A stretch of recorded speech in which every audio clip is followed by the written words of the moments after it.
अस्सलाम वालेकुम, मैं हूं सूफिया मलिक और आप देख रहे हैं पीकेएन न्यूज।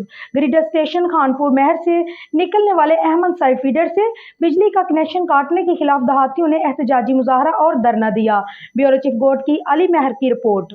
सेप्को खानगर के दफ्तर के सामने नवाही गो हाजी खामद बख्श महर समेत दीगर के रहायशी गुलाम मुर्तजा महर, मकसूद मुश्ताक, सदरुद्दीन महर और दीगर की क़यादत में धरना दिया गया।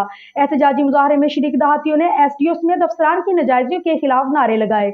मुजाहरीन ने बताया कि हमारे गांव की बिजली अहमद साई फीडर से चल रही थी, जिसका कनेक्शन 6 माह से काटकर तारें उखाड़ दी गई हैं। 6 माह से बिजली की बंदिश के बायस अजियत की जिंदगी गुजार रही हैं। उन्होंने बताया है कि एसडीओ सेप्को खानगर को बारहा बता चुके हैं, लेकिन उनके कानों पर जू तक नहीं रेंगती।